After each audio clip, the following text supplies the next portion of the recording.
Players gather to cast powerful spells, some of the oldest and most powerful in the history of Magic the Gathering.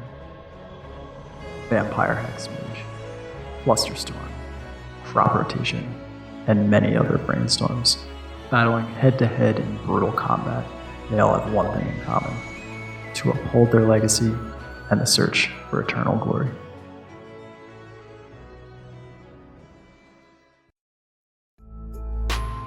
The Eternal Glory podcast is brought to you by BoshNRoll on YouTube, Thraben University, and theepicstorm.com. This episode is sponsored by Tales of Adventure. Get sweet legacy staples and much more at toamagic.com. Hello, and welcome to episode 77 of the Eternal Glory podcast, The Phantom Mailbag. We've already recorded 30 minutes of introduction and banter for this week, available in our Patreon-exclusive pre-show. Check out patreon.com/eternalglory to gain access. As always, I am Phil Gallagher, aka ThrabenU, joined by... I am Brian Coval, aka BoshNRoll. And I am Bryant Cook of the Epic Storm. All right, so this week we're going to be doing a mailbag. We asked all of the folks over on our Patreon to hit us up with some questions, and we've got some fun ones, we've got some juicy ones. Regardless, we hope you enjoy. And while we're talking about them, shout out to the new patrons since the last episode. We've got Merton, Owen, Leo, and Der Heinz. I believe Leo and Heinz are both straight out of my Discord and my Patreon community, so thanks for the crossover, homies. Everyone else, check out patreon.com/eternalglory if you want to get in the mailbag or get access to the 30 minutes that we already recorded every week. What archetypes in Legacy are only 1 or 2 new cards short of being viable, and what effects do they need to get them there? And this comes from Max. I'll be honest, I'm not a huge fan of these sort of questions. Like, I don't know. I don't like looking at decks and being like, oh, this card would be perfect if this card existed. And it's like some made-up card that you've constructed in your head. There's usually cards that exist within Magic that can help strategies if you're willing to bend your mind a little bit. I was talking about this today in the Epic Storm, or well, I guess it's just the Storm Discord. I think a lot of things that could help in deck building is quit trying to slot cards into your deck, but instead view your deck as the flexible thing and mold or shape your deck around the pre-existing cards, if that makes sense. Magic is this game full of wonderful possibilities. You just have to have an open mind. I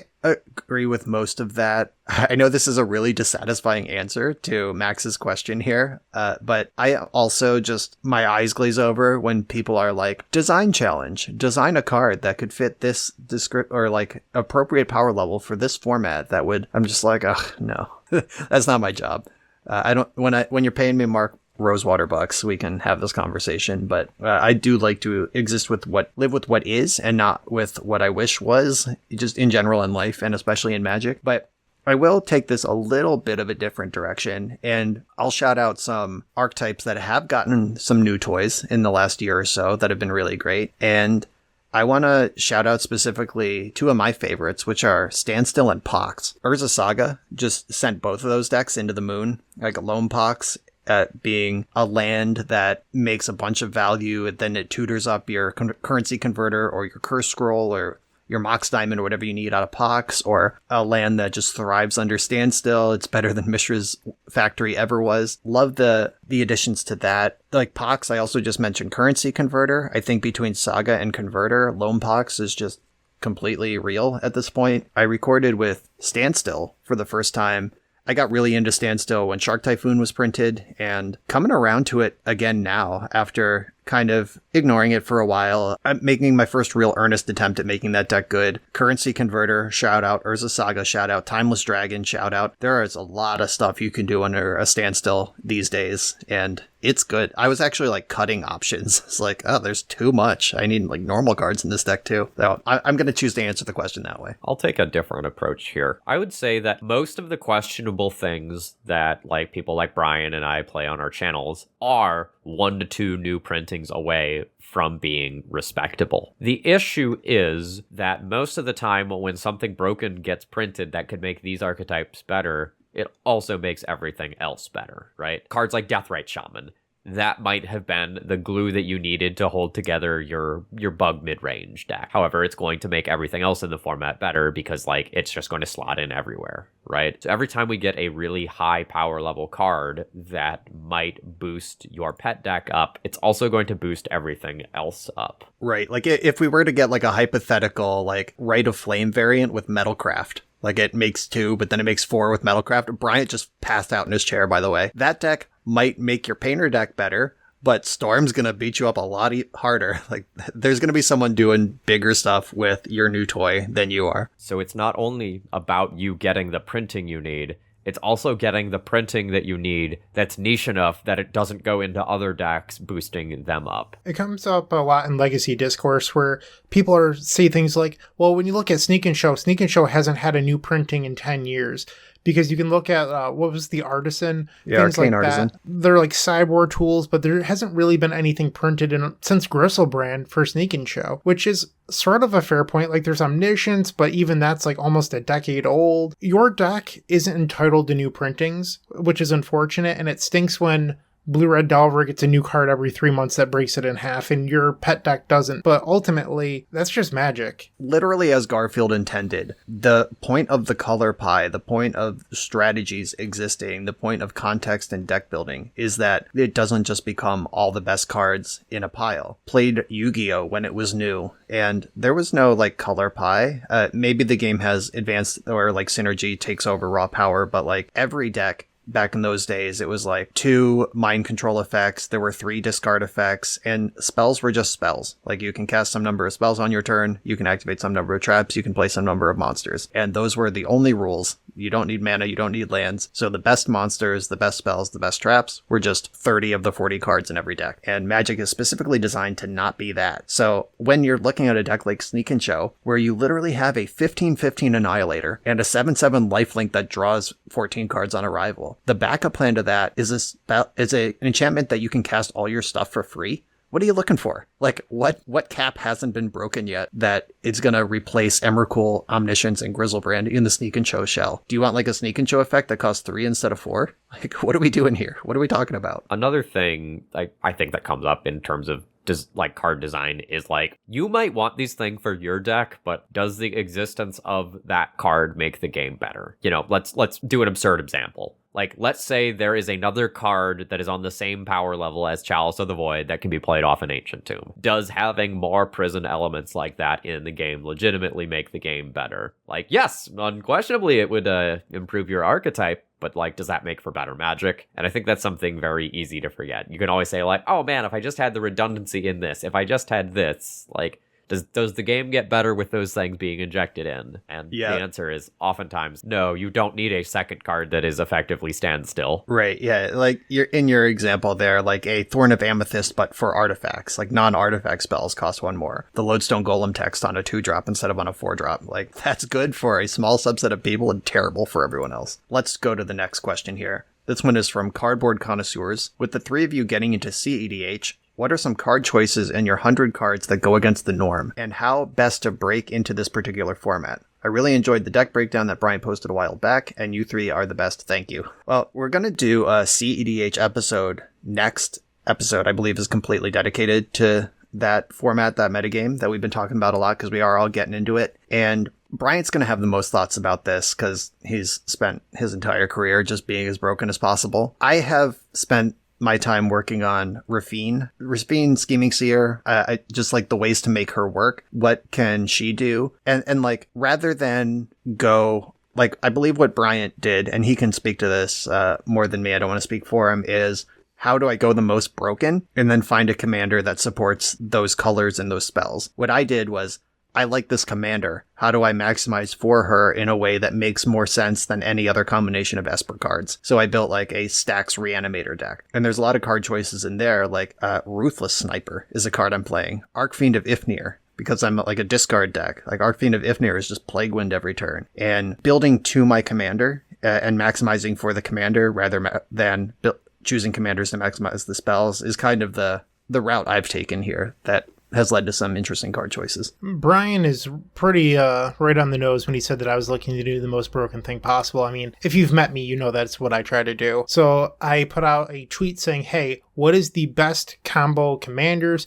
People sent me a bunch of deck lists. They're like, oh, you should look at Sakashima or Blue Farm. But it wasn't really what I was looking for. Like, those things are like, one, I am never going to play a deck that flips coins. Like, I'm sorry. That's just like, I'm not going to do it. You couldn't pay me. Not going to happen. And Blue Farm was just too much of like a controlled mid-range deck. At least a lot of the builds are like, yeah, there's Ad Nauseam in there, but they're also playing like Drannith Magistrate. I'm like, you're not going to get me to play Drannith Magistrate. I'm sorry. So someone sent me Rog Silas, and it's like a light bulb went off in my head. I'm like, oh, with Rograk, you get Mox Amber, you get all the free commander spells, and my head just started immediately going a mile a minute of all the possibilities. So I started looking into those, and I started with a base list, and then I tried out another base list, and then you can form your own opinions, and you can start making more informed decisions. And before you know it, about a month or so in, I was questioning some of those norms. So to get around to actually answering Cardboard Connoisseur's question, I was told that from multiple cEDH experts that Defense Grid was completely unplayable. I tweeted this as a joke and some people got pretty angry, but when I was doing research, that's what I'm going to use air quotes here, experts were saying. I was recently told that Overmaster isn't good because it only protects you on your turn. I've been playing Overmaster. It's really powerful because people are never sure if they're actually supposed to counterspell it or not, or if it's just a bad cantrip. I've gotten people with, okay, play Overmaster with only 2 mana floating. All right, Mana Crypt, other artifact ad nauseum. That sort of stuff. Like, you can tell a story with your cards, and I don't know if the people dismissing these cards have ever really played them to their fullest potential. I'm getting a little bit rambly now, so I'm going to stop and let Phil talk, but sometimes you have to question the norms. Yeah, that's the gist of what I have to say is I started playing Marwyn, which is essentially Elf Ball, and the grade that was in the mana base was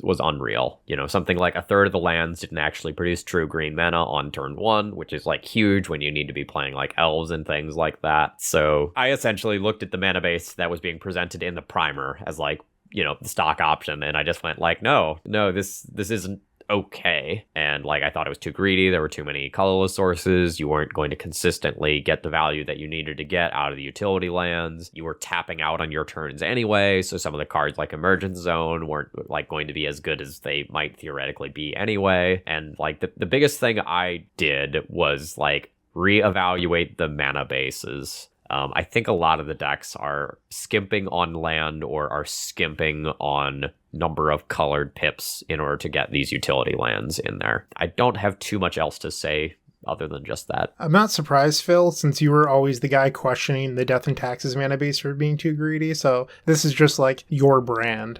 Oh yeah, absolutely. And then like the second deck I put together was Heliod Ballista, which is all the like stack stuff that I'm used to playing, so I don't actually know if that's competitive, but I'm going to try it. I also brought my brand directly into cEDH deck building because my brand was hit your land drops and everything else will follow. Like, if you're not casting spells, you're not in the game anyway. And I'm playing more lands than most folks. And I know land count is one of the hot debates on both EDH and cEDH Twitter in like their own respective contexts. But if I can err on one more land or one less land, I'm going to choose one more. Brian, we are going in opposite directions. I started with, so all of the, like, the Rog Silas lists were at, like, 29 lands, and then, like, once I immediately started, they just shaved one. Like, every list at the same time on Mox Fuel just cut one. So, like, clearly these people are talking, but I wasn't in the know, so I cut one too. And then I continued to test, and, like, I draw so many cards with my Mystic Remora, my Rhystic Study, I play 4 wheels, and I was like, I always am just discarding lands, let's try cutting one. And then I cut another. I'm down to 25 now. Oh, that's absolutely disgusting to me. But you're doing a different thing than me. You probably have more mana sources in your deck than I do, though I have more lands than you do, and that matches up with our legacy playstyles as well. Good point. So I think that's a good spot. I'm gonna like put a period on this question by cEDH is still a casual format, even though you're allowed to play stronger cards and playing to win is expected. It's still a casual format, and it's still important to have fun and express yourself in that space. It seems that all 3 of us have somehow landed directly back in our wheelhouses, despite taking on a completely new type of thing. Do with what you want with that. Like, be happy playing Magic, and the rest will follow in these casual spaces. Next question is from Colton. I am a new Legacy player, Storm fan in all caps, and primarily came from a cEDH background. What are some skills that, coming from a 100-card multiplayer format, I need to know sooner rather than later to jumpstarting being a successful 60-card player? 10 drills, baby, all in caps as well. Colton is a member of my Discord who I believe recently, I know has been consuming all Bryant stuff forever, big Storm homie, but I also sent him in the direction of Bryant for some coaching and other stuff recently. And he's been posting pics of his all Japanese and I believe working on foil Epic Storm list. Yeah. I like it. Completely consumed the Kool-Aid, is like up to the eyes in Kool-Aid right now. But yeah, so skills coming from 100-card multiplayer into 1v1. The biggest one is there's only one opponent. There's only one thing to think about. And it's, can I beat what this person is doing? You don't have to worry about like a dispel sliding out from somebody else who's not really involved in the counter war that you're in or whatever. And the other big thing, obviously, the deck is smaller and you have a higher concentration of the cards that are good. You both have fewer cards to work through and you have 4 of all the best ones. And that really changes. Like, I know Bryant is not afraid of like a mathematically sound brainstorm in the middle, like committing to like a storm, like ritual, mocks, whatever, without the actual win yet. But you know that you're like 73% to hit on a brainstorm once you have the mana floating, and like you're not afraid of that. Where in EDH, where every card's a singleton, I would not be comfortable taking a line like that, though I'm sure Bryant has also done the math on that. But yeah, you can trust your deck a little more to deliver exactly what you want because it's in higher concentration. I'd say that one of the things that I've noticed is in cEDH, you're more rewarded for just constantly jamming because the cards are more powerful, and it's more difficult to play around things because everything's truly so random. It is a format based on chaos. Like, when you boil down the format, it's just super powerful things, but because they're all singletons, you never know what's really going to happen. Where when you switch to a 60-card format, having knowledge of what's in your opponent's deck and how likely they are to have it goes super far, and your odds of successes. Where in Commander, I think you're supposed to jam like 90% of the time, just because it's the right thing to do. Where in 60-card formats, I am way more reserved, and I really pick and choose my spots. Like, just jamming isn't necessarily the right thing. I would agree with that. EDH at all levels plays more like Vintage than it does like Legacy. Legacy is kind of a dance where you and your opponent are looking at what each other are capable of and sort of fencing up until the point where somebody really pulls ahead. And EDH, much like Vintage, is just like, these cards are cracked, I'm going to put them on the stack. Good luck over there. So I like the fencing analogy, like we're royalty over here in Legacy. Absolutely.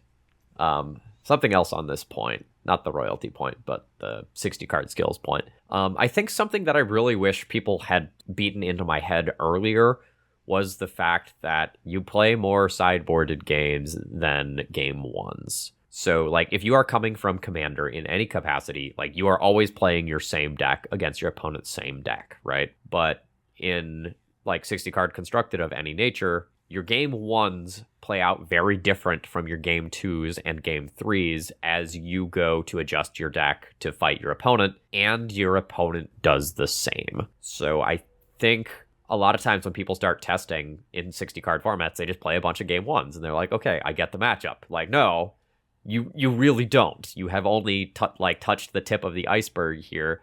You need to see how these game 2 and 3s are going to play out differently. Like, you should have different strategies for those games, and I would imagine that might be one of the non-obvious things. Yes, that's a great point. Game 2 and 3s are not things in any EDH variant. I understand there are some tournament formats that I've heard of where you do get a sideboard or some sort of transformation in your EDH deck, but that's not normal. But it is expected in 60 cards.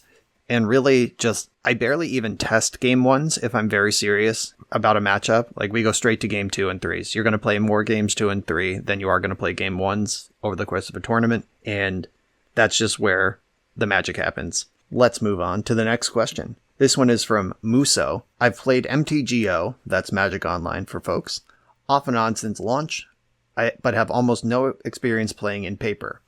I was surprised at my last F&M to have an opponent refused a die roll to determine play draw.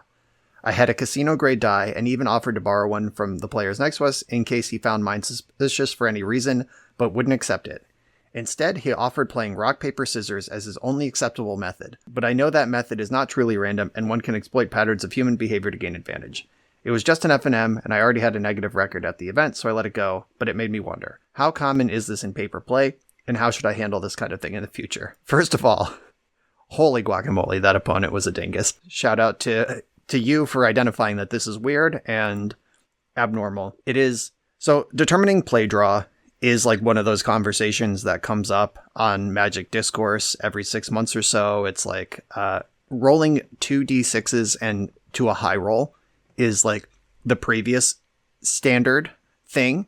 Even odd has been gaining steam in the last 3 or 4 years because it's one roll instead of two. And there's a lot of videos and discourse out there about no matter how many dice you roll, even an odd is still 50-50. Like there is no like an odd plus an odd isn't even, and an even plus an even isn't even. So even is going to come up more often. That's not actually true. Max Dorshin actually made a TikTok about it where he rolled like hundreds of dice and was like, just like showed you how it all works out. Rolling to a high roll is generally accepted by everyone. Rolling to an even odd is what I prefer. But generally my policy is just don't argue with anyone who has extreme thoughts about how to determine play draw. But I would probably insist on something actually random. If it was like an actual like 1, 2, 3 shoot rock, paper, scissors game with your hands, I don't like that. There are rock, paper, scissors cards. They were in the original Unglued, rock, lobster, paper, tiger, and scissors, lizard. And I've seen people pull out a set of those and they have a fully random way where like they shuffle and then they let you pick for them and pick for yourself. So they're like, there's no possibility of abuse, which I'm also fine with. That's quick and you only do it once. Generally it's weird and a high roll is what's going to happen. And if you're really stuck, I have both experienced this as a player and as a judge. If players just refuse to agree on how to determine who's going to play or draw, you can call a judge and the judge will be like, okay, what's wrong with both of you? Let's figure this out. I always get uncomfortable at events when there's a player that insists on high roll. Like in my head, I immediately just go to like, why are you being an asshole? Like, let's just odd or even this. I don't know. But when you read the question, I assumed that they meant the unglued cards. Like that was what my first thought. But anytime someone's offered to do that to me in paper, my mind goes like, oh, they're clearly playing for fun. They're not playing competitively. I try to not, do that because it seems weird. I'd rather roll dice. But if it's super laid back, I'll do it. Okay, I'm going to take a different approach to both of you here. As soon as someone starts doing any behavior like this, I am immediately calling a judge, no matter what the REL is, no matter what the event is, literal F&M, literal 5 people in the store, I am calling a judge. Because if you don't cut their bogus behavior out now, this is every round that they play of Magic forever. Like, if you have someone in your store who is going to, like, have toxic behavior, who is going to insist that, like, they do certain things in a certain way, if you do not get, a comment from a judge or a store owner that says, hey, you need to cut this out, this is not acceptable, they're going to continue doing that. On a different level, this is the same as like someone sitting down across from a female person and being like, oh, hey, are you here with your boyfriend? Hand in the air, call a judge, cut that behavior out now. Otherwise, it continues in your game store. Excise the problem. That's a good take. Based on the tone of the question, I sort of read the question, then went into my own experience where normally the person is like, kind of little smile, like little smirk, little glint in the eye, like, do you want to do rock, paper, scissors instead? As they like reveal their unglued set of rock, paper, scissors creatures. And they know they're being a little silly and they know I could say no and like we just roll dice like normal. But yeah, in the tone of this actual question where the player was like, no, put your dice away. We're doing rock, paper, scissors and I accept nothing else. I would call a judge on that. That is kind of abnormal in a way that is disruptive. And yeah, there are norms for a reason. So I think Phil's got the right of it if you account for tone here. That said, as long as it's like playful and actually random, I will not spend any time arguing with someone. If I'm like, you want even or odd, and they're like, can we actually do a high roll? I'll just say fine, even though I think you're silly. So our next question here is from Bowlful, who asks, y'all got any experience/interest in other TCGs outside of Magic? I actually played the Dragon Ball Z card, the original one, Dragon Ball Z card game, up until GT came out.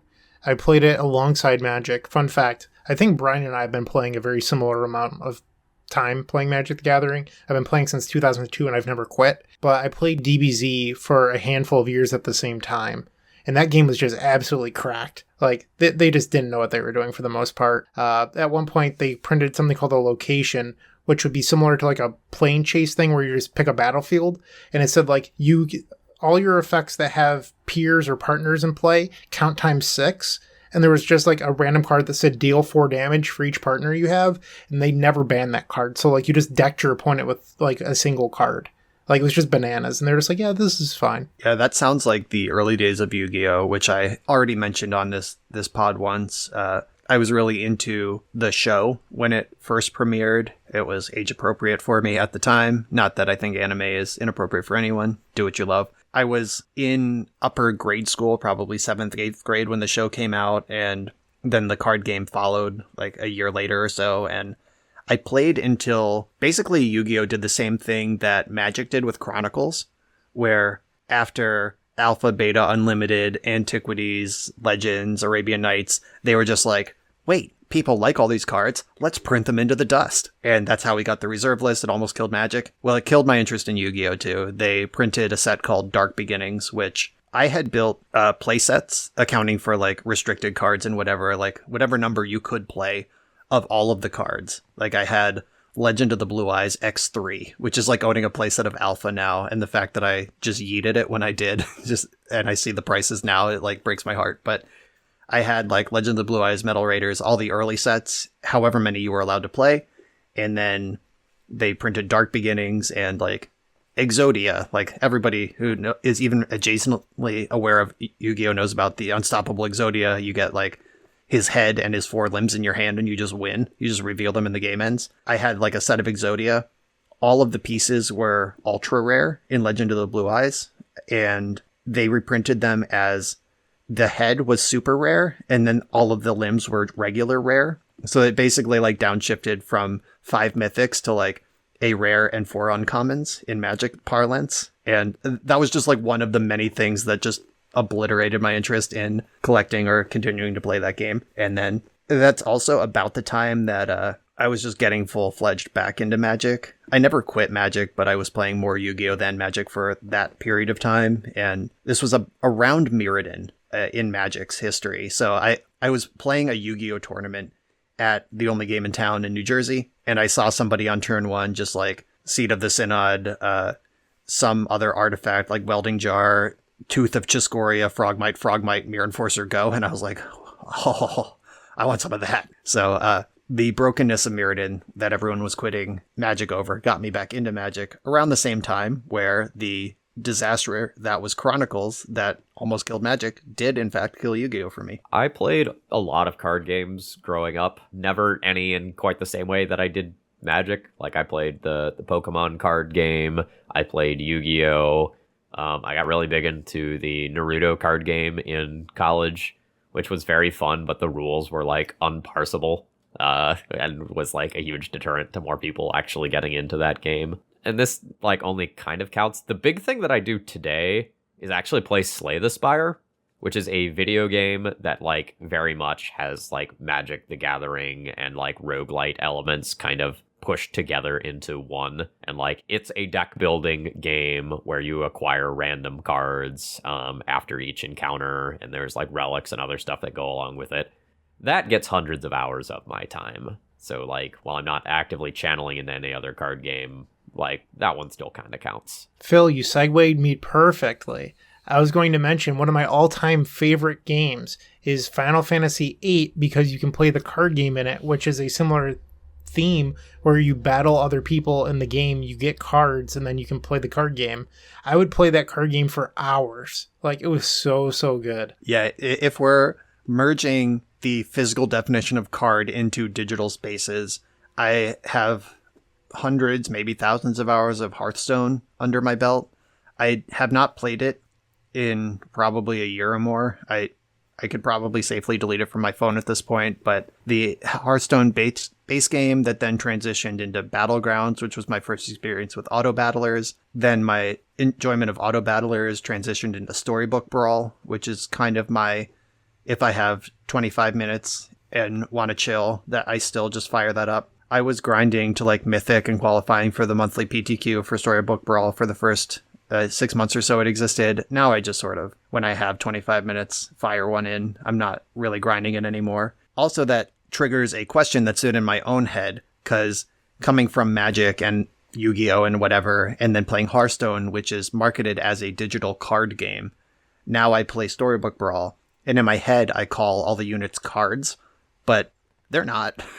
They're like, it's not like Teamfight Tactics where you see like a 3D rendering of units on the board. They are like 2D and they just sort of jump around. They look like cards, but nothing about that is marketed as a card game. But in my head, they're all cards. The next question is from Pink Hat Boy. Legacy has much more fun deck names than other formats. What are your favorites and where did they come from? Mine is Dead Guy L from, once again, Pink Hat Boy. The Dead Guy Ale is just like the best Legacy deck name. So like we can just move on to the next question, right? Well, this question has a complicated history which once again seems to be the theme, ties back into cEDH. cEDH is in that crazy deck name phase of the format's existence, where Cedric Phillips led the charge with the Star City circuit starting probably 8-10 years ago to normalize deck names, where he would just put like Death and Taxes as like mono white prison creatures or whatever on the Star City deck database instead of as Death and Taxes, or like Cephalid Breakfast he would just put on as like Esper Illusionist combo, and like really pushed for that to start being a thing. So, which makes the game much more approachable. Like me stepping into cEDH now, having a conversation with invested players, and they're like, yeah, I was playing Mab Farm against Slicknaws, and just like, what are you even saying? None of these are words. They don't help me approach the format at all. And it's actually like, I came up in old Magic world where like I played Quick and Toast as a standard deck. That was a thing, inspired by Cephalid Breakfast and Cheerios and Tricks. There was just a history of naming decks after breakfast food. And okay, that's cool if you're inside on the joke, but if you're coming from outside, it's not helpful. And experiencing it now as an adult, like you don't often get a reset on a thing that you're indoctrinated into and get to see it from the outside. And seeing cEDH now and how I cannot navigate a single like deck database in any meaningful way makes me not interested in these deck names anymore. But it is fun that this history exists. I don't know that I have a favorite deck name. I'll have to think about it. I mostly just deleted all of this from my head in the last few years as I became fully on board with calling decks what they are. Yeah. In all seriousness, like I am very anti-cute deck names. Same. Descriptive deck names matter. Descriptive deck names are accessible to new players, and they are also better for things like your search engine optimization. Most of the time when I am making YouTube titles, like if a deck has a cute name, like maybe that gets in the YouTube title, but a lot of times it doesn't, because like the keywords matter so much more. The keywords actually tell people what like is going on with the deck. Yeah, like sometimes a deck would get a cute name based loosely on what the deck's doing, like Angry Tradewind Survivalist was a survival of the fittest deck with Tradewind Rider and Anger in it. So that's kind of explains what it's doing. Four Horsemen, I released a video on that a while ago, and there were a lot of arguments in the comments about what the Four Horsemen actually were. Some people were saying like, no, it's the 3 Narcomoebas and Emrakul, or like it's I don't know, or it's like it's the 4 moving combo pieces. At least there are like 4 of something in the deck. We could debate what it is, but who knows? At least it's based on something. But then there's like the Freshmaker. Do either of you know what the Freshmaker is? Just from me saying it out loud? Nope. It was a mono green shatter deck in Mirrodin block constructed. It topped out on Molder Slug and played Oxidize and Naturalize. Oxidize, Viridian Zealot, all of those things. Yeah, that deck was called the Freshmaker. Good luck knowing what the hell that is. It also had Plow under 15 years removed. Yeah. Like those names are not helpful and they're not fun. But some of them, like Death and Taxes at this point, that does not describe what the deck does. But at this point, it's like so locked in. I would consider Dead Gael in that same range. Even the Epic Storm. Like, knowing the difference between Ad Nauseam Tendrils and the Epic Storm is kind of winky from people who are inside. Like, the Epic Storm should probably be called like Metalcraft Storm or like Artifact Storm or like Onboard Resource Storm, compared to like Ad Nauseam Tendrils, which literally describes what the deck does. I see Brian already sitting up in his chair. I'm not trying to roast. It's just like, if we were really describing what the deck does, like, calling it Epic Storm doesn't really help a new player understand what the difference is. All right, I have a couple points I'd like to make here. Going back to ridiculous deck names, in the early days of Legacy, there's an egregious example that stands out to me, and it's Rabid Wombat, a green 4-mana creature. It was a mono-white control deck that played Bandage to stop Goblin Lackey and top of Swords to Plowshares. And people thought it was the coolest thing that their deck was called Rabbit Wombat, and they were in on the joke. These sort of things were funny when Legacy was 100 people, maybe 200 people. It's less funny when your format has more people in it and you're just gatekeeping people away. And I think that's what a lot of it is. It's gatekeeping because you want to feel cool. You're in on the joke. You don't want others to feel that way. And it's just like kind of not cool, at least in my opinion. Secrets don't make friends. We've all been told that, maybe not in those words, but secrets don't make friends. You can have your joke with your friend, but you're not going to bring new people into the format when they're just like, I played Rabid Wombat versus Cephalid Breakfast the other day, and I got blown out by, then a nickname for some card that isn't even the card's name. So the Epic Storm was named in 2006 for what it's worth, and I only had a partial say in what it was named. So for those of you that don't know, the Epic Storm isn't named because I thought the word epic was super cool. I was a part of a team that was created, and when we changed our team name from, I'm not even going to say it, but there was a really bad team name, and we changed it. I wasn't even a part of the team name change. I was in a room with a handful of other individuals, and they were like, we're not letting a 16-year-old pick our team name, sit down. So these other people picked the team name, which ended up being the Epic Syndicate, and they renamed the decks to the Epic Angry Trade Wind Survival, the Epic Control, and they're like, yours will be the Epic Storm. So yeah, and that was a normal thing to do at the time, like Mean Deck Oath, Mean Deck Vault. Like, Team Mean Deck was working really hard on Vintage back at the time. It was really normal to like plant your flag on a specific type of archetype or wedge of an existing archetype by naming it after your team. But saying Mean Deck Oath to people now, do you know that version contains Hellkite Tyrant over one of the other things that you could oath for? Obviously, that's not even remotely in the realm of playable now. Like, big creatures are better than they used to be. But if I say Steel City Vault, do you know what that is? Because that was just like a thing kicking around. It was like a hyper wheel-centric deck that just shredded through like fast mana as quickly as possible to assemble Vault Key. It was just like maximum broken, kind of in the realm of Blue Belcher these days. Steel City Vault, great. Not useful, but it was totally normal back then. My point was not to say the Epic Storm should change its name, but like the Epic Storm has evolved to a point where it's going to take a moment to explain to someone like, oh, Ad Nauseam Tendrils is like ritual based and Epic Storm is more like onboard and artifact based compared to the two. Like, that's the main difference. Or like Burning Wish is your payoff versus Infernal Tutor. There are things you can explain to someone in 30 seconds or less that, okay, got it.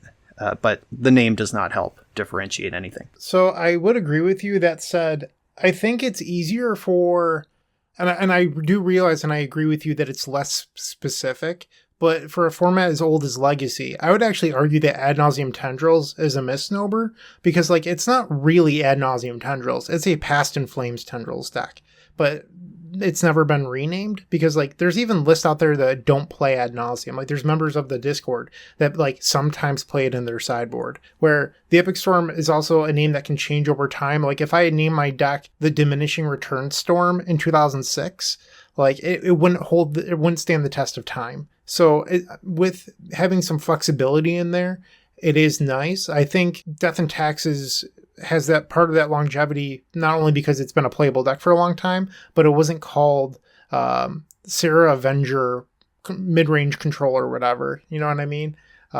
There's a little bit of that to it. Yeah, absolutely. Some historical value to it, but you do need to get behind the curtain to start understanding it. This ended up being a long conversation about this. I'm going to close it by just telling the real story of Dead Guy Ale. if those of you who don't know it, this is a Legacy podcast. Chris Pakula and his friends in the early days would show up to Magic tournaments together. And they weren't a team called Dead Guy. They just enjoyed the metal band Dead Guy. And they so frequently wore Dead Guy t-shirts that Brian David Marshall just started calling the group of them those Dead Guys. And then they adopted that as, okay, yeah, now we're the Dead Guys. We're Team Dead Guy. And then Team Dead Guy existed for a while. And Chris Pakula finished second in the first ever Legacy Grand Prix with what was known as Dead Guy Ale. And they called it Dead Guy Ale because it was a brew, and you brew ale. So that's the story of Dead Guy Ale. And that deck happened to be a black-white, mid-rangey, him to truck sinkhole kind of deck. And that's just what we call those decks now. I'm a little surprised by that. I was never aware of that origin story, but I was aware that Dead Guy Ale is an adult beverage. And I always assumed that the deck was named after the beer. That was a coincidence.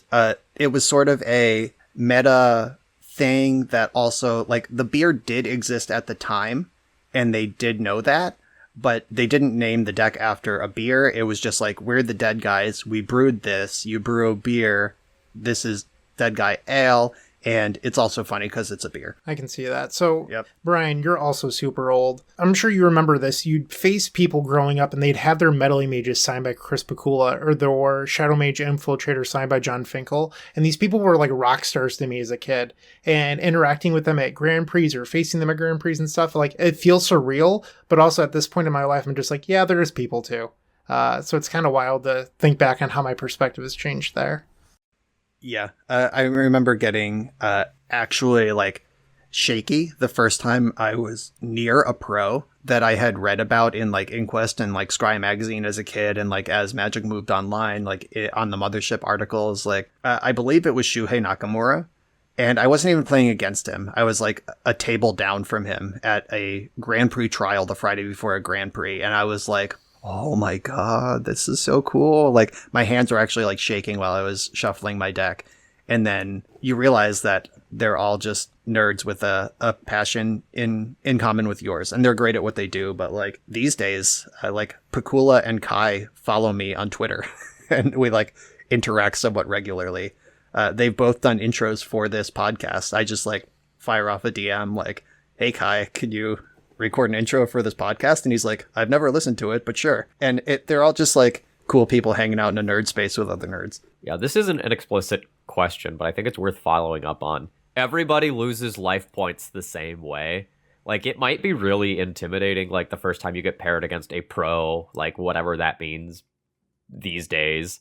But, like, everyone loses and wins, Magic the same way. No matter how good that pro is, in a large enough time scale over and over enough games, like, they're going to have a 60% win rate, right? Like, you're going to win that 40% of the time. It's not that bad. Like, deep breath, don't freak out. And remember, especially if you play on Magic Online, you've already played against tons of pros, maybe GP winners, and you just, like, didn't know it. Right. Their lightning bolts don't deal 4. The cards are the same. Okay, we spent a lot of time on that, but I think it was a good talk. Let's jump into the next one. This is from Buffalo Chicken Dip Legacy. They are always taking ideas to make their tournament experience better and unique, whether it's their signature Buffalo Chicken Dip, allowing playtest cards, or having an open at a giant brewery with on-site hotel and providing lunch. What ideas do you have to make the tournament experience more enjoyable, or would like to see that maybe no one else is doing? Did they just get a free ad? It's not free. They're a member of the Patreon. Rob does owe us all Pelotons. I believe he promised that on Twitter, that he would be sponsoring this podcast and MTG Fitness in general by sending Pelotons to the three of us. Oh, man, pretty sure that's so generous. Wow. I know. I can't believe he did that. And now it's on a podcast, so it's got to happen, or else he's compromised as a man and a business owner. Oh man, just a little toxic masculinity sprinkle in there. That was oh, good. Yeah. That was good. Yeah, just let him have it. I just really want that Peloton. But anyway, back to the actual thing that we're supposed to be talking about. I have attended, I think, 3 Buffalo Chicken Dip events. The only one that I've missed since I became aware of them was because I was on vacation last week and one just ran. I'm looking forward to the big one that he mentioned that's going to be at a brewery with a hotel and providing a taco bar for lunch. That's freaking sweet. Also, registration still available for that event. I am giving him a free ad for that because I want it to succeed. But historically, a good event to me, I've been to like big, fancy, crazy events that people try to like blow out all the services, like prize pools that are going to melt your brain or change your life if you win. I've sat in like big padded chairs. I've sat in like lazy boys to play Magic in like the VIP section as like a perk that I paid extra for. I've experienced all of these things.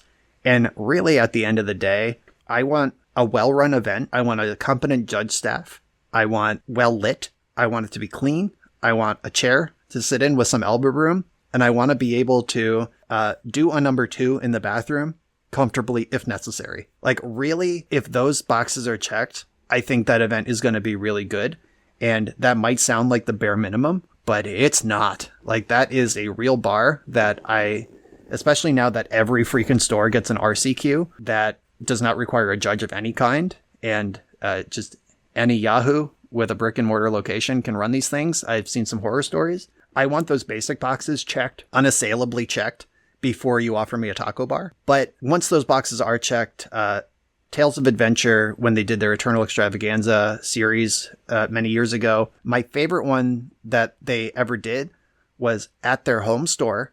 This is before they got a little, I think Mike would agree, too big for their britches and started renting out the Baltimore Convention Center and trying to fire a series like Star City and like kind of outgrew their reach there. They held it at their home store, which had a lot of seating space. It was catered by just this Italian deli from the town where they came in and they had sub sandwiches and chips and everything at reasonable prices. Doesn't even need to be included.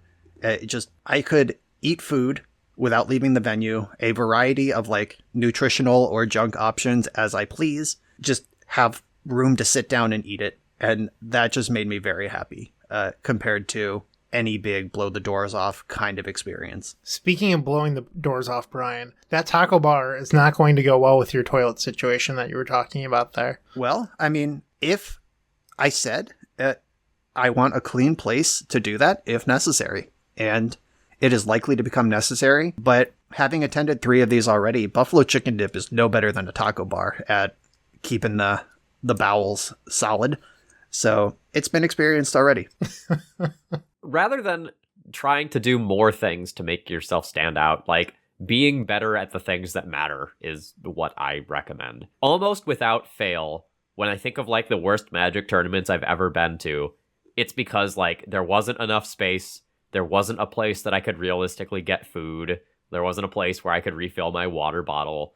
Like, all of the things that stand out in making events bad for the most part are just infrastructure things. Like, get a good judge staff, get a good venue, like, make sure the people have the things that they are going to need to maintain homeostasis over the weekend, and you will have happy players. I have a question for the two of you. Are you more likely to enter an event that is for a specific card or for money? Those are the same to me. In many ways, I like playing for cards more than I like playing for cash because the vendor or the TO, if they are a vendor, did not spend the cash value on those. They got them at buy list. So they can kind of artificially pump up the prize pool by like, my brain is saying Tarmogoyf, even though I know that's not an expensive card anymore. But if like you're going to offer $200, but Tarmogoyf is $50 card, but you got it at buy list. So now your first prize can be the $200 Tarmogoyfs, and you still have $100 to spend on prizes for the rest of the top 8. Like, I think that's going to come out better in the long run. Also, just with reserve list cards these days, and like the price that those are, and the price that we all know they will be in another 2 years, I won a Mox Diamond 3 weeks ago. I had the shocking realization that it was worth double what my first Mox Emerald was worth. The first piece of power I ever owned was a Mox Emerald I won. And Mox Diamond is worth double now what the Emerald was at the time. And I felt like it was life-changing to own that piece of cardboard 12 years ago or whatever it was. And this Mox Diamond, it's like $600 payday now. Or put it in a binder if you can afford to. Or put it in a deck. Use it. And 3 years from now, it'll be $800. Like, I'm very excited about winning reserve list cards compared to like their equivalent cash right now. All right. So our next question is, what flavor of Jeskai control, e.g. Mentor, Kitten, Days Undoing, seems the most consistent? I'm not gonna lie, I don't like Jeskai, and as the the resident blue player here, the fair blue player, I just feel like every version of Jeskai is just a little bit shitty in one direction or another. Like, you get the hashtag 3-drop tribal of just all these 3-mana planeswalkers, and like your alternate win con is Mentor, which is also a 3-drop, and like I just don't like any of it. But I would probably play something with a combo win in it, either Days Undoing or the Kitten package. Yeah, I'm with that. We're approaching the end of our episode here, but we've got a couple questions, so let's see if we can fire through and get to both of these. All right, this is from Cardshagger, who says, from someone approaching the format fresh, what would be on your syllabus for an introductory survey course in Legacy? Just learn how to play Delver. Honestly, like, pick up Delver, start queuing into Moto Leagues. If you get proficient with Delver, in order to like actually pick apart your opponents with cards like Daze and Lightning Bolt and how to pace out a game and stuff, it will help you understand what is important about every other deck, and it'll show you True North, so you know what the format's actually about. And then you're like, if you start with Death and Taxes, you're going to have a warped perspective about what Legacy's actually about, or, you know, whatever, like Red Prison or Lone Pox. But Delver, you will know exactly what the tip of the iceberg is, and all of everything that trickles out into the format from that point will make more sense. I think in general, people don't play enough before making a decision on what deck they want to play, or even if they have selected a deck. I'm sure the two of you also experience this, where they'll sign up for tutoring, but they don't have enough of the fundamentals down. Like, they'll be like, do I play this Plains, even though it's the only land in their hand? Like, I feel like in order for the tutoring sessions to be effective, you want to have a solid baseline. And I know that we talked a little bit about this last week, but just play more, and Magic Online is a great way of doing that. So my recommendation is just play a lot of Magic Online, or even Cockatrice or X-Mage or whatever you got to do. Just play more. Right. Print out proxies with your friends, grab a card hoarder loan account, and play a different deck every day. You want to understand what the format's about and then try things. And if you are looking for like a list of decks, just go to like MTG Goldfish, MTG Top 8, get a feel for what the 10 most commonly played decks in Legacy are, and play some games with and against those. Like, at any given time, there's usually about 2-ish good control decks. You know, there's usually a Delver deck or two. There's a couple of other weird things like Death and Taxes that are always floating around the format, and then a few of the combo decks. Getting very basic proficiency with a handful of decks will take you very, very far. Agreed. And our final question is from Stinkbug. I'm in my early 20s and trying to get into Legacy, but I face a lot of gatekeeping from longtime players of the format. Card availability is not an issue because my LGS does full proxy, but playing with cards older than me has made a lot of people assume I don't know what I'm doing. In fact, I often have to deal with my opponents mansplaining basic interactions or lecturing me on how I am misplaying mid-game because I look too young to know what I'm doing. I understand Legacy is a rich format that takes years to master, and I respect the knowledge longtime players have over me. However, being constantly talked down to has sapped a lot of the fun out of it. What can I do to change the dynamic and be more healthy and inclusive for new Legacy players like me? I gotta say, I read this question as an email notification a couple days ago when it came in. My brain just went into a red haze. I was like, fuck every member of that community who's being a dick to a new Legacy player. Like, this is not just a Legacy thing. I think it's a community thing in general. Like, the horror stories are out there of, like, if you are a non-male entering the space, if you are a young person entering the space, if you are a non-white person entering the space, if the community others you in some way and feels like you aren't supposed to be there, or you haven't paid your dues, or this person can't possibly know what they're doing, that's like a community issue more than a Legacy issue. And as we approach an hour into this podcast, this is a heavy thing. Like, we could do a podcast on this, and it's literally an industry of, there are people who get hired to help clean up toxic communities and like methods and of like doing that. And this is just like a really heavy question that me, just being a person who's not in the community, to speak up and say something, I'm just like, those people need to, shut up, is basically my answer. And what I would do if I were in that community personally as an experienced Legacy player is I would tell those people to shut up. Like, those of us who see a new person coming in and are excited by that, and we see like Joe Goblin or whatever just explaining how the person misplayed and like, oh yeah, you won, but you could have won faster if you did this. Shut up. Look over and be like, did they ask for this advice? Like, then shut up. Like, it takes the people who are already in to set the tone for bringing in new members. I am very much a believer in if you say nothing, everything continues to go the way it is. So I would encourage you to say something, even if that something is going to make someone else uncomfortable. Right, because you're already uncomfortable. Yeah, so if you do not change your habits, like, this is going to be a cycle that continues. So, for example, I'll use my own local game store as an example. I came in there, brought a Modern Death and Taxes that I had prepared specifically to, like, play in this event with, absolutely crushed the person that I played against, like, 2-0'd them, and they went on, like, this tirade about how I was bullshit, I shouldn't be playing this. And I just looked him in the eyes, and I said, oh, I thought I could bring whatever deck I wanted to my friendly local game store. Sorry, is this not a friendly local game store? And the guy, like, looked at me, like, realized he was being a complete asshole, and he was like, hey, man, I'm sorry. Like, I just kind of tilted off there. My bad. Who are you? Yeah, a lot of people they're basically just being selfish at the end of the day. Like, they forget that their opponent is a human being. Like, when someone is tilting or mansplaining or whatever it is, one of my dear friends is a known rager, and calling him out was basically my job in various gaming spaces, board games, casual games, tournament games for a number of years. And when I could get him to like cool down and talk to me, he'd be like, it's just frustrating. Like, I know they only play one of those and they drew it. And it's like, okay, you think you're the only person who doesn't like losing? How many of your opponents today have flipped out the way you just did when you beat them? Are you the only person who deserves to win a game in this game store? Do you expect to be first place in every tournament?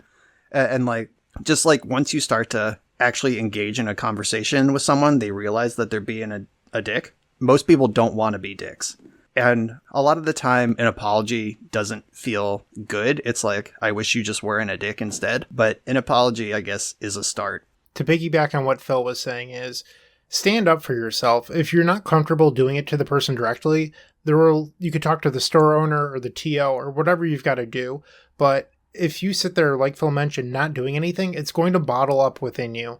And a lot of the time, just confronting the people that are, having this toxic behavior can go a long way, because I think most people are willing to be reasonable. And some of these people just might not know that they're assholes. Like, if you're just like, hey, this, whatever you're doing is inappropriate, or you don't really need to talk to me that way, they'll get the gist pretty quickly. Yeah, and if you're not comfortable being the one to be aggressive, like, go talk to the store owner, go talk to the person at the counter. Because, like, when you frame it as, like, hey, this person is doing X, I'm not comfortable with X, I'm leaving if X doesn't change, you bet that store clerk is going to bust their ass over there and be like, dude, Jim, we've talked about this shit. Cut it out. Yeah, because that's the store's bag. Like, you are a wallet. You're a credit card that comes in and out. I mean, you're also a human, but in the practical keep the game store lights on sense, it is in the best interest of game stores to have communities that welcome new people in there. All right. Do we have any final thoughts here? Legacy's great. Play it. Yeah, Legacy's great. Actually, I'm going to fix that and say Magic is great. And the more you get out of discourse and the more you go play Magic, the better time you're going to have. The salve for Magic discourse is Magic. Like, stop talking, go play. Hopefully your game store isn't toxic. And if it is, step one is say something. Yep, agreed.